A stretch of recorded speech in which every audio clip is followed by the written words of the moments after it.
Micro finance കേസുകളിൽ അന്വേഷണം അന്തിമഘട്ടത്തിലെത്തി നിൽക്കെ വെള്ളാപ്പള്ളി നടേശനെതിരെ നിർണായക മൊഴികൾ ശേഖരിച്ച് വിജിലൻസ് സംഘം. അവയിൽ സുപ്രധാനമായ ചില വെളിപ്പെടുത്തലുകൾ റിപ്പോർട്ടർ ഇന്നു മുതൽ പുറത്തുവിടുന്നുണ്ട്. പിന്നോക്ക വികസന കോർപ്പറേഷനിൽ നിന്ന് വായ്പയെടുക്കാൻ വ്യാജരേഖകൾ ഉണ്ടാക്കിയതടക്കം എല്ലാ ഇടപാടിലും നടേശന്റെ നേരിട്ടുള്ള പങ്ക് വ്യക്തമാക്കുന്ന തെളിവുകളാണ് ഇപ്പോൾ ശേഖരിക്കുന്നത്. 10 ദിവസത്തിനുള്ളിൽ 4 കേസിലെങ്കിലും കുറ്റപത്രം കൊടുക്കാനാണ് അന്വേഷണ സംഘത്തിന്റെ ശ്രമം.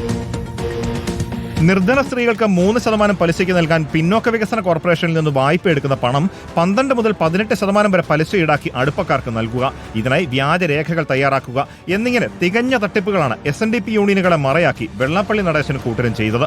അപേക്ഷ പോലും നൽകാത്ത യൂണിയനുകൾക്ക് തുകയെത്തി. 2003 ഇങ്ങനെ വന്ന 7 ലക്ഷം രൂപ ചെലവഴിച്ചത് എങ്ങനെയെന്ന് വിജിലൻസിന് മൊഴി നൽകിയ സുപ്രധാന സാക്ഷി തിരൂരിലെ മുൻ യൂണിയൻ ഭാരവാഹി വിജയകുമാർ കാടാമ്പുഴ റിപ്പോർട്ടറിനോട് പറഞ്ഞത് ഇങ്ങനെ: ഞങ്ങൾ ഈ യോഗത്തിലേക്ക് ശുപാർശ ചെയ്യാൻ ഞങ്ങൾക്ക് ഇത്ര ഫണ്ട് വേണം എന്ന് അങ്ങനെ ഒരു കത്തൊന്നും ഞങ്ങൾ അയച്ചിട്ടില്ല.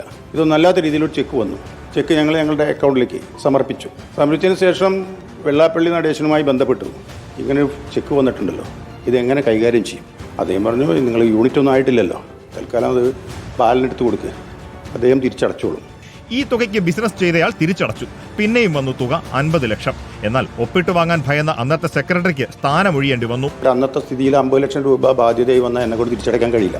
ഞാൻ യൂണിയൻ സെക്രട്ടറി സ്ഥാനത്ത് നിന്ന് സ്വമതയാ ലീവിൽ മാറിയതാണ്. സംഘടനയോട് വിരോധം ഉണ്ടായിട്ടല്ല, ഇത്തരം അപകടകരമായ കാര്യങ്ങളിലേക്ക് സംഘടന നീങ്ങുന്നത് ശ്രദ്ധയപ്പെട്ടപ്പോൾ ഞാൻ സ്വയം ഒഴിഞ്ഞു മാറി പോകുന്നതാണ്.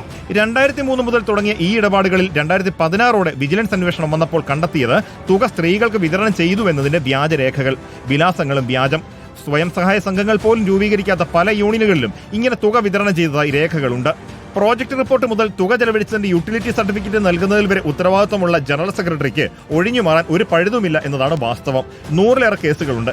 എല്ലാത്തിലും വെള്ളാപ്പള്ളി പ്രതിയാകും. ഈ കുറ്റപത്രങ്ങൾ കോടതിയിൽ കൊടുത്തു തുടങ്ങിയാൽ പിന്നെ യോഗ നേതൃത്വത്തിൽ തുടരുക വെല്ലുവിളിയാകും. അനിൽ ഇമ്മാനുവൽ, റിപ്പോർട്ടർ, കൊച്ചി.